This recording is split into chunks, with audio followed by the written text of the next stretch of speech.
Well, Ryan, I am super excited about our guest today, Jason Mendelson, good friend, mentor to me, somebody who was from Michigan, scaled Foundry, is a venture capitalist, was a venture capitalist, now is a musician, he is a husband, and he's a home builder. All right. But he's just an incredible person. Jason and I met through a mutual friend, and we have struck up a good friendship. We spend time together with our wives. Actually, my wife is the only person who is made friends with Jason's cat. Okay. At the home. So welcome to the Gridiron Growth Podcast, Jason Mendelson. Thank you for having me. Yes, sir. Jason, so let's just dive right into it, man. We're good friends. We're both from Michigan. Let's just start with the story of how you got to Colorado. And no, actually not. Let's actually take that back. How you got to Michigan, the University of Michigan, the school down the road, the school that Ryan and I who are not very fond of. There's a reason why you're on that side of the table. How did you get there? Maybe when I tell you what Michigan did for me, you'll have a little sympathy for us Wolverines. Music got me in. So I think, all of us around the table probably realize what it's like to get into a higher education environment because of something else than just education. And I wouldn't have gotten in but for my ability to play music. And so I went there assuming I was going to do music, and then through life it's changed. I got injured, and that wasn't going to be a thing. And they were nice enough to keep me around and let me try economics, because economics and drumming, right? Yeah, totally. They go hand in hand. They're almost the same. Cause and effect. By the way, though, I did get injured playing football. By the way, it was flag football. We made it to like the semifinals, and I was rushing the passer and landed wrong and broke all my fingers and my wrist and my elbow. It was a big mess. Did you guys play at the big house for that? Yeah, on the carpet, right? And there's my 70-some stitches that you can see on my arm, and so that was like, uh-oh. But they let me stay around, and I graduated a degree in econ, and it changed my entire life. And then became a software engineer after that. I had taught myself. I was a young kid. I got hit by a car when I was 13, and my dad bought me an Apple II computer. What? And he bought me it for two reasons. I think one was mostly just so kids would come over and spend time with me, because I was in a wheelchair, and like, who wants to hang out with a kid in a wheelchair for the summer? And then I learned how to program, and so I had an econ degree, but I don't know what you do with that. And then I found a software engineering, Accenture, Anderson Consulting back then. And so that was sort of the start of the non-music Jason. And it's been a wild ride ever since. It's crazy. I forgot that story when we first met. You told me that story about you getting injured, and that's what led to getting the degree in economics, because I'm an economics major. One of my degrees is economics, too. Really? Economics and policy. No way. Yeah. Still haven't found out what to do with it. But wow. So we should just spend the rest of the time talking about supply and demand. Your audience would love that, right? Or the Fed. Let's just talk about the Fed. We could talk about the rising interest rates and a whole bunch of stuff. Yeah. How about not? Yeah. We want to keep our listenerners entertained. Okay. Well, I mean, there's so much there that you said. First of all, hit by a car, got a computer. That's like a if then. That's not an if then programming thing. Yeah, but I mean, back then it was probably a decent trade. No, it was not a decent trade. Did you run into the car, or did the car run into you? Car hit me. Oh, I know. It wasn't so fun. What language did you learn to code? So I taught myself hexadecimal, which is one of the base programming languages of like nerd. It's like one step up from zeros and ones. Yeah. And I used my dad's HP calculator that could basically reverse engineer letters into hex, and then learn to read hex, and then do that. And then that led to BASIC and then C++. And then you didn't use any of your programming with the Foundry, right? No. So, I mean, I love this, though, because so few times, I feel like everybody's like, hey, what's your expertise? And it can change, right? You know economics, you know how to code, which means you can probably understand how to code 10 other languages if you put your time to it. What kept you continually open to doing something totally different than you planned? I think my expertise is realizing when I'm having good luck and not being afraid of change. Wow. I think that is my superpower. I realize that I put energy toward everything I do. Either I don't do it, or I put all of it, my energy into it. And so things happen, opportunities happen. And a lot of people, when they're given an opportunity, don't know, should I do it, should I not? But going back to economics, remember the term opportunity cost? Everybody needs to learn it. Everybody needs to know. Like, I always ask myself a very simple question. With any new relationship, any new anything, I say, what is the opportunity cost of me not doing it? Wow. Because I'm always biased toward, let's go try it. Because I always figure I can always go back and do it. I was successful. And so, I think, you hear a lot of people saying be an expert in one thing, put all the energy towards what you're great at. I'm like, put my energy what I'm interested in, and maybe I can use excellence in one area to teach me how to be excellent in something else. So were you thinking about the opportunity cost when we got connected through Sean, or you're like, what's the opportunity cost of me not taking it? Yeah, I mean, look, once I knew that you were from Michigan, like I have a soft spot in my heart from anybody from the state of Michigan. Yeah, I'm gonna usually do anything from somebody from Michigan. We'll delete that out. We'll edit that. Yeah, no, it's okay. It's all right. You know what? It's funny. I try to hate Notre Dame, and the older I get, the more I like it because I meet too many good people from it. Right? So it's hard, and I like Michigan State. By the way, you're gonna probably shoot me right now. I even got a really good friend who I'm hosting his 40th birthday tomorrow, who went to Ohio State. Like one of my close, yeah. So it can happen, but no, I think the opportunity cost was: am I gonna regret not meeting this guy who was referred to? By the way, the person who referred you never refers people to me. Yeah. So the opportunity cost was, man, he's always, if he's going to introduce me to somebody, it's going to be a solid human. Yeah. I don't want to say no. I don't want that pipeline to dry up. Shout out to Sean. Yeah. Sean Stigler. Thanks, buddy. What question I have, I want to, if we can, move into the VC world. And I know you're not a VC now. Because to me, VCs, I didn't even understand it until I was 32. Like, I was like, what is this? What's the best way to start a fund or a venture capital firm? Like, what is the best way to do that?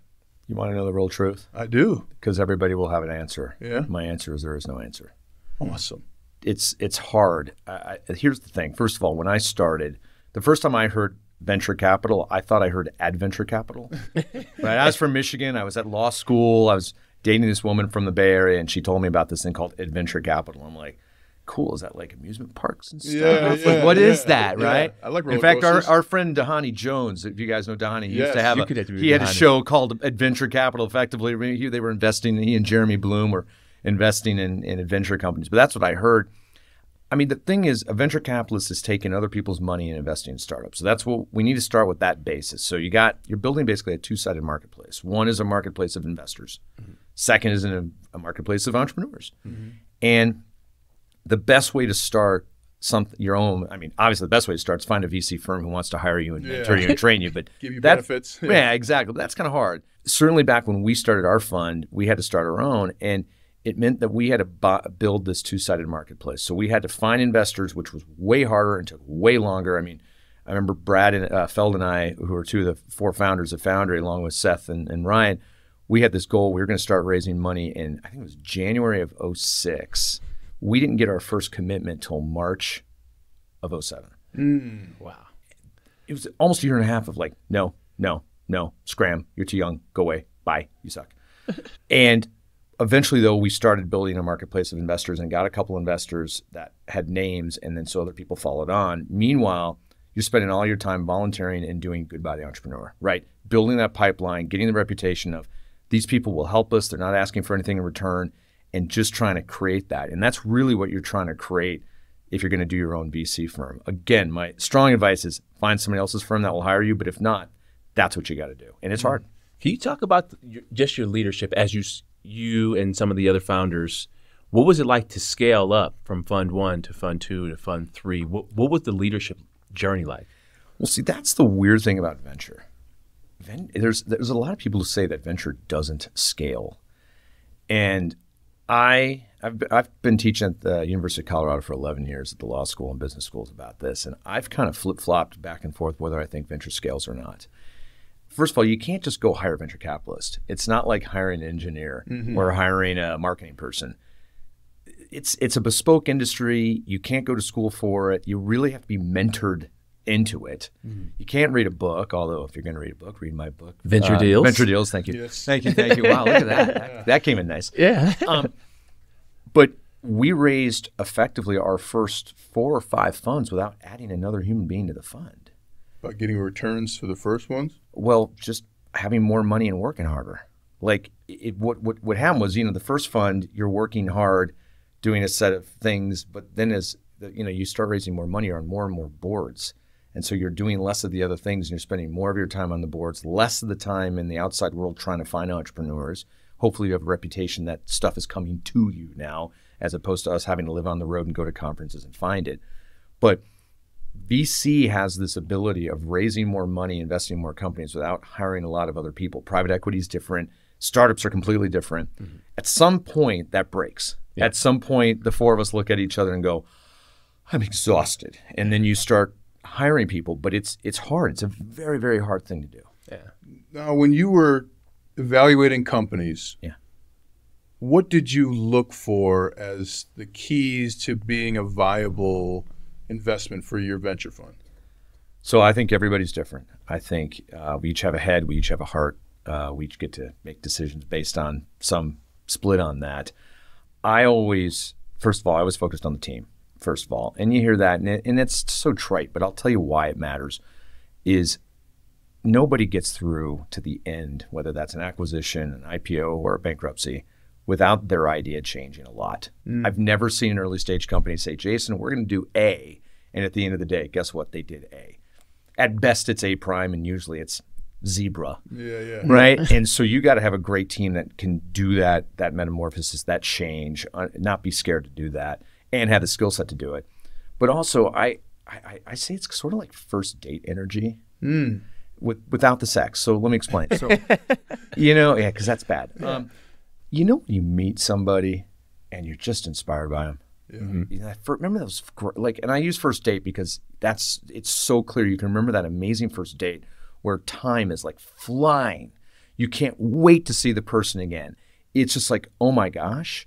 Well, you've also met people that just have that instant lock on you. And that's what I want to feel like. By the way, I'm going to spend more time with this entrepreneur than I am at home. Right. I'm going to spend the average relationship between a venture capitalist and a founder lasts longer than the average U.S. marriage. This is a big commitment. Whoa. Wow. This is a big commitment. Yeah. So I want to learn from you. I want you to inspire me. By the way, if you can't inspire me, how are you going to go hire people when you're under-resourced, undercapitalized, outmanned, outgunned?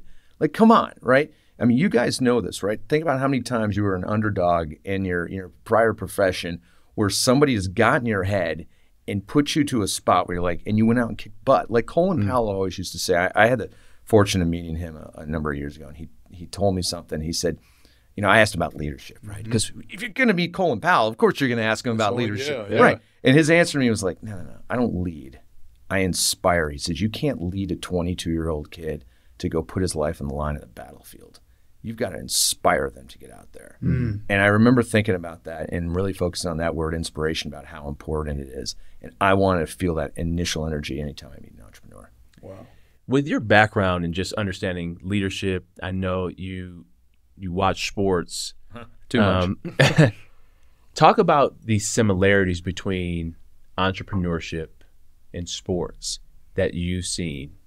Just as Ryan and I have transitioned into another life, and we are trying to bring some of those sports metaphors, but we'd love to hear some of just somebody from business and how it relates to sports. I'm going to answer that question, and I'm going to contrast it with the military. I'm going to talk about military sports teams and entrepreneurship and what I've seen over my life. And what's interesting is entrepreneurship in some ways is all about the F off of the status quo. I'm doing my own thing. I don't want a boss, and nobody's going to tell me what to do. Right? There's a lot of that. And a lot of people leave and do their own thing simply because they don't want to have a boss. And that's great. And we love them for it. And I made a career being that type of person and investing in those types of people. Then you look at the exact opposite of the team that there is no freelance. And that team of no freelance is called the military. Yeah. Right? There is no room for freelance. People die. You got to trust the coach, the generals, your bosses, otherwise. And it's interesting to see a lot of people from the military make the transition to entrepreneurship. Somewhat like I was a lawyer for a while. When you go to law school, all of your risk tolerance is sucked out of you. You're told that risk is terrible. It's a 4-letter word. Oh wait, it is a 4-letter word. And it's stuck. Right, and then you go into VC, and your whole job is taking risks, right? And so when I made that metamorphosis, that I had to recalibrate my brain. What I find interesting about sports is there's both, right? There's the hey, this is the play we're running, this is the program, but it breaks down all the time. All the time. I don't know. I would love to know what percentage of plays end up breaking down. But I mean, I just, me watching the quarterback running around and linemen running all over the place, I'm thinking, yeah, that wasn't supposed to happen. Minimum 40%. Right. But the scary thing is you can score in that 40% of broken plays. Well, but think about Mahomes rolling out. He's on the, on the move. Somebody's bearing down on him. all the receivers, everybody has to become an entrepreneur in that moment and say, what the heck am I doing? Yeah. And you know what? I have to let instincts take over. I have to let my intellect take over. I have to let my experience take over, and I just have to go. And I think there's a similarity in that, right? I think when we get, two highly intelligent folks like yourself who have spent a lot of time both being able to play in the big corporation, i.e. within the confines of the play on the team, and then, oh my God, I got to do something else in that context switching of your brain. I think it's tremendously valuable. I look at folks like Jeremy Bloom. I look at yourselves, former high end athletes. I mean, Lance Armstrong's a VC. You have to have that ability to do both. Yeah. Speaking of the ability to do both, I know one of your co-founders. We talked about it, Brad Feld, and I'm amazed. In addition, with meeting you, you raised a successful company, did all the things you wanted to do professionally, and you stayed good people. That's not common. How did you do it, Jason? Well, I'm not going to agree with you that we're good people because I don't. That's not for me to judge. Well, let me rephrase it.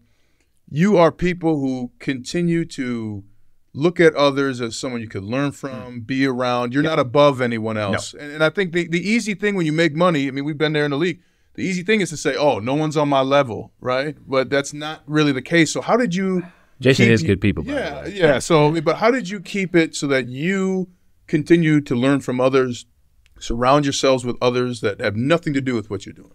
Well, I think there's a couple seminal moments. One, I didn't grow up very privileged. I grew up in government subsidized housing in downtown Detroit. And one of my seminal early memories was when I was at Farmer Jack grocery store, which doesn't exist anymore. It was my mom.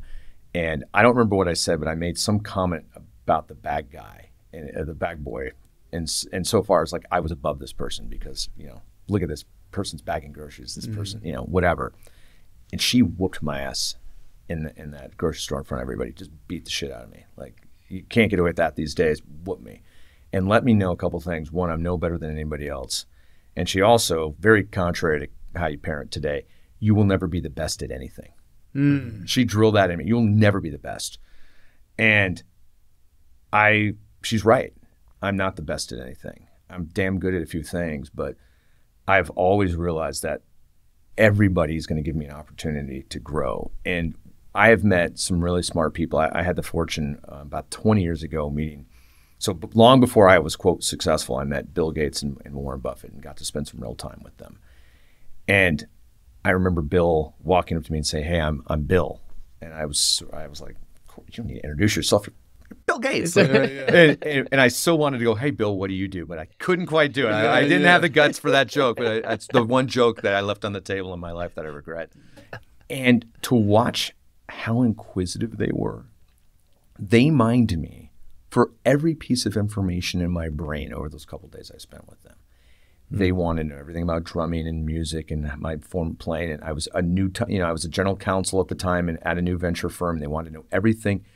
And it was like they were legitimately curious and they didn't have any airs about them. And I remember thinking, whoa.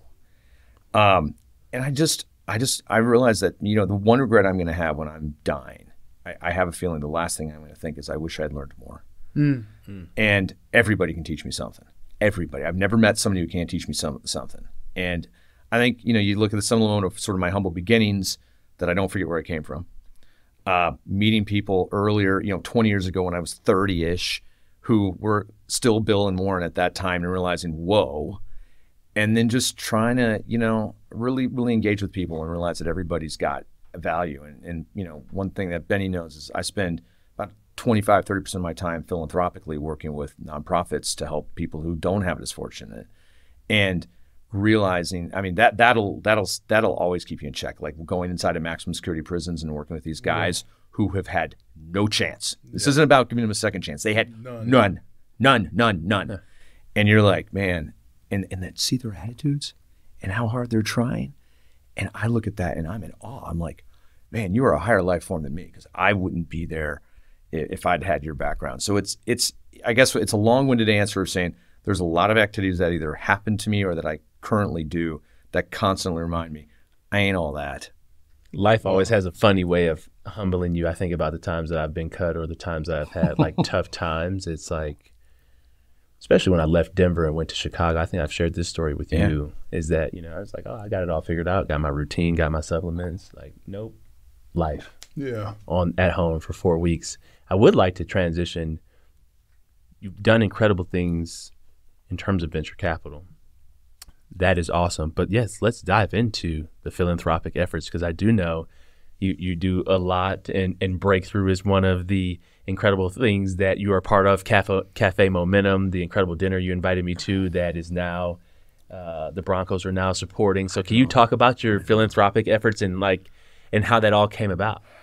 I mean, I've always wanted to do it, and there's a lot of people who want to get involved, but there's two things: it takes money and time. Mm-hmm. And when I was working full time as a venture capitalist, I had one of those two things. Time wasn't my friend. And I'm just not the type of guy who likes to throw money at things and not get involved. That's just not how I'm wired. And it's part of, I think good venture capitalists are the same way. You're not just throwing money, you're putting money into something and then really trying to help the entrepreneur. I got really into helping people who are justice involved. That's my thing. And I have a number of organizations that I work with. Breakthrough, I'm particularly proud of the organization my wife and I co-founded. We go into maximum security prisons. We teach people entrepreneurial mindset, because we believe if you have an entrepreneurial mindset, you have the belief that you have control over your life. And that's so important when you're leaving prison, where you have no control over your life, to say, wait a minute, I can get out there, I can get a job, I've got some skills, I've got some baggage, but I'm not letting that stop me. And, the state average recidivism rate's over 50%. Our recidivism rate's 1%. One. Wow. Mm. And it's incredible. And there's this thing we do called Step to the Line, where you go and they put everybody who's in jail on one side and all the volunteers on the other side. And then somebody will say a statement. If it's true, you have to step to the line. And, of course, the first question is, I've been in prison before. Everybody steps to the line because, we're in prison. And the questions get more and more probing, to the point I've seen a parent try to commit suicide. I've lost a family member due to violence. There were no books in my house. There's things like this. And there's two things that, one is, when I do this exercise, I'm always the volunteer who's stepping to the line the most, which is kind of interesting. Mm. But to see the backgrounds of these people who had no chance. I'm not saying they're guiltless and they didn't do things, but they had no chance. Like if you're 8 years old and you had no chance, you're going to do what you got to do to survive. They had no choices, even. Yeah. Choices. And so I've decided that, I hate the word legacy. I don't want to say that. I get asked the question, well, what's your legacy going to be? I'm like, I don't know. I don't care. And they're like, venture capital, whatever. That was great. But what I really want my legacy, if that's even a word, is I want to see how many people I can help write this system. If I had a magic wand, I'd write it on the way in, because there's so much unfairness about people who are convicted. Mm-hmm. But that's politicians and legislatures and stuff, and I don't like dealing with any of that stuff. So I'm going to try to help everybody that I can who's in prison have the best chance to return and have society accept them. And it's my passion, and my wife's as well. Thank you for that effort that you two have undertaken. And if you don't want legacy, how about impact? I mean, I think that the impact you're making there, recidivism is a big issue that no one wants to talk about, right? Like, how do you go get an apartment if you committed a felony at 17? Impossible. You have no driver's license, and you have no bank account, and you have a $100 gift card and a bus ticket to go somewhere. Unacceptable. You know what I ask? Here's what I do. I when people say, well, why is this so important? I'll walk up to some very successful human being. In fact, you know what? Benny, I'll pick on you since I've known you a lot longer. Benny, if I took away all of your money and your bank account and your driver's license, okay? Mm-hmm. I give you $100. And by the way, let's assume, you don't have a cell phone either, right? And let's assume 80% of the people in your life don't want to talk to you anymore because of what you've done. With all your intelligence, all your schooling, all of your wonderful family upbringing, I plop you in Pueblo, Colorado. What are you going to do? What are you going to do tonight? Mm-hmm. You got no record. You got no. What are you going to do? $100. Can't get a job because you don't have a bank account. Mm-hmm. Don't have a driver's license. Can't even get a phone call back, so you got the job. Right. Don't have a passport, so can't fill out an I-9. Probably can't travel if you do get a passport. Correct. Yeah. And you got no background. And you're highly educated, and you didn't grow up like that. What are you going to do? What am I going to do? I'm going to become a criminal. Like, what am I going to do? Yeah. Like, Right now. right now. Yeah. Can I rob the bus driver and drop me off? Correct. This is the state of affair of most places in the country when you release somebody from jail. Yeah. When I had an experience going to the Denver County Jail, and in this cohort we were in, it was a criminal justice day, and they start with putting you in the jail. And that's why I commend you for being and talking about that line. You walk into any of these places, there is no rehabilitation happening. No. You don't get natural light. You don't get natural food. And something that blew my mind, something little, there's no seat on the toilet.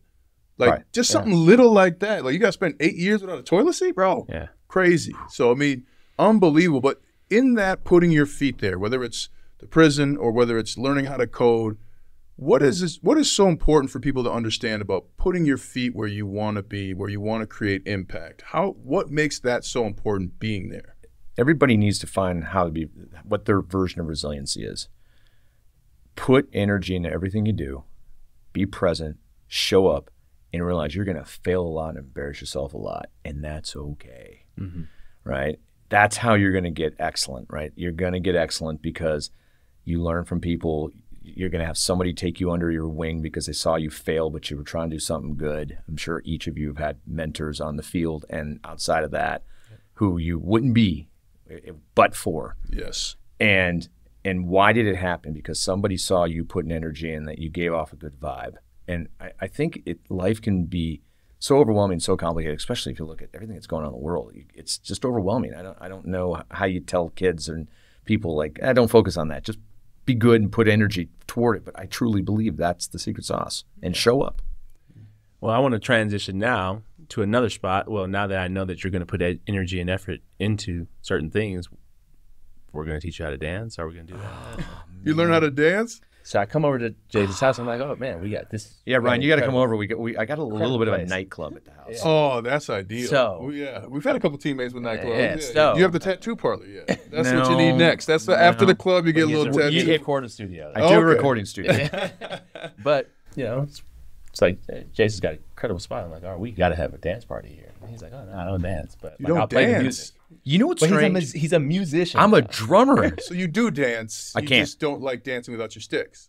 I feel very uncomfortable with my body in motion. It's the first thing you got to suspend to learn how to dance. You cannot care what anybody thinks. And I have been told and shown many times that I cannot dance. This isn't in my head. Wait a second. You're going to believe other people now? After everything you've done, now you're going to believe other people? I'm going to tell you that, and I have deep scars from high school of people saying, you should just sit over there and not dance. Like, you should literally get off the dance floor. You're embarrassing yourself. I'm sure they said other things about you that weren't true either, but you're going to keep that one? Yeah, I'm going to keep that. If you see my man over here dance, I look at him and I'm like, and that looks great. Like, and then I try to do it. I'm like, oh, my hips don't move. Yeah. I'm going to blame that I've had 3 hip surgeries. I've had 3 labral repairs on my left hip. Yeah. So, can can that be a good blame? Yeah, there's an asterisk there. Yeah, Can't okay. dance, but would. We're gonna find your resiliency there, so we'll work around that.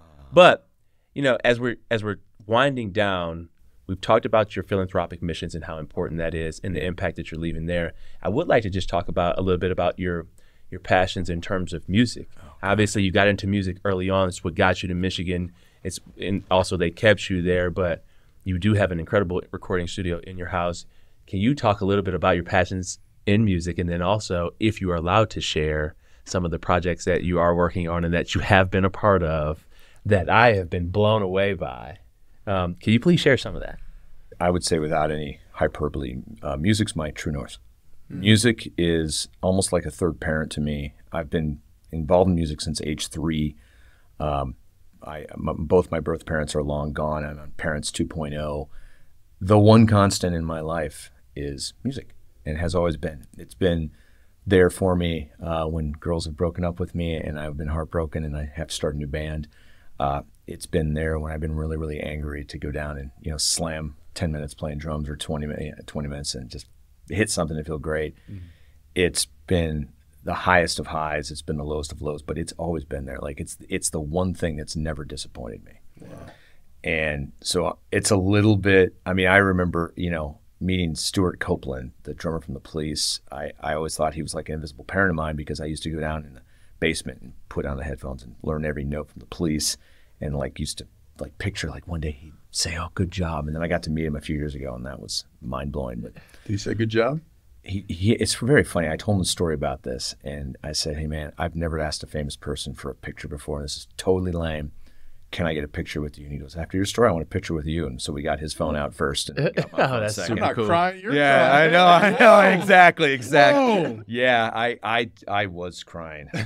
There's actually a little more backstory there, which will make you cry even more. But it has been my language. It's been my superpower. I remember earlier in my life when I was working for bigger firms, I would start a band with like the partners at the firm and me, and I would invert the hierarchy. So at the firm, partners on top, and I'm the lone person on the totem pole. Well, at the band, I'm the boss. Yeah. But they're so excited we're going to go play a gig, and I'm going to recapture my college and high school glory. And once they would see me in a role of being a leader, I would get escalated much quicker professionally than I probably deserved. Wow. So I've used it even professionally. And now, it was always part of my life. I decided I was going to retire from VC, and I had these grand dreams of doing music. And honestly saying, okay, I'll do it for a couple of years and fail. And planning to fail, by the way. I mean, I was pushing 50, and it hasn't happened. I am shocker. It's like everything else. I am. If I told you everything that was going on, I'd waste a ton of time. But I mean, like, here's some highlights. Like, you mentioned a recording studio I have here in Boulder, which is great. But I think I've told you about this. I own a 4,000 square foot recording studio in Palm Springs with Matt Sorum, the drummer from Guns N' Roses and Velvet Revolver. Yeah. And I'm getting to play with idols and friends and do projects, and so that's amazing. I've gotten to play with folks like Michael Kang from String Cheese, which has been amazing. Mm-hmm. Probably the person I'm most excited is I've been working with Aloe Black. Oh, he's so good. His music is so good. You want to know the best? I wish everybody on the planet could experience what I've experienced with Aloe, is that I have these in-ear monitors which seat deep in my ear. They're custom fit. And I'm on stage with them. We were just in Akron a few weeks ago. The LeBron James Family Foundation had a big event partnering with Stand Together, and Aloe was hired, and I got to play drums for the show. And having these in-ear monitors and hearing Aloe sing like his originals or Marvin Gaye, it's all I can do to keep my shit together and keep playing. Like, I am such a fan. Yeah. So anyway, he and I have worked on a song that's not released yet. We got a video that's going to be coming out. Let's go. We're talking about doing an entire album.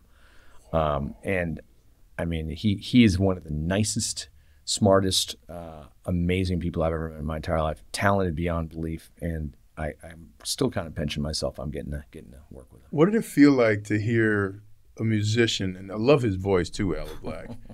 I mean, you just said it. You did this expecting to fail. Yeah. What was that moment for you? And it's like, hey, maybe there's an album here. I like playing with you, Jason. I don't know. I mean, I brought an album out under my stage name, Jace Allen. So for those of you out here, if you want to listen to what I do solo, it's JACEALLEN. And it was 9 songs, 9 different genres to sort of tell the world, hey, I'm back. I'm a musician. Here's some genres I like to play in. That was well received. I've met a lot of people through that album. I have a band called Gen 3 in Boulder that more kind of focused genre around rock and roll. Also great. We sold out the Velvet Elk in Boulder recently, and that was great. But, I mean, I don't know. When Aloe turns around stage and smiles at you, it's like I feel like the cutest girl in class has just looked at me and said, "You want to go to homecoming?" I feel like a kid. I don't feel 52 years old. I feel 18. So I don't know. I don't know what's next. I mean, I am still like in the very, very early parts of this. We'll see what happens. I got to work with Paige Turner, who's an incredible artist. She was one of the finalists in The Voice. We did 2 songs together. I'm going to be working with her some more coming up. And I don't know. I like to say my goal is to be a much uglier, less talented version of Mark Ronson. Like that's the goal. Now I'll tell you what though, if you get Carter Beauford up there in Boulder, I'm coming over. This man, one of my first concerts was Carlos Santana, and they had this band opening up, and the drummer had a Randy Moss jersey and was going nuts. Turns out that band is Dave Matthews Band.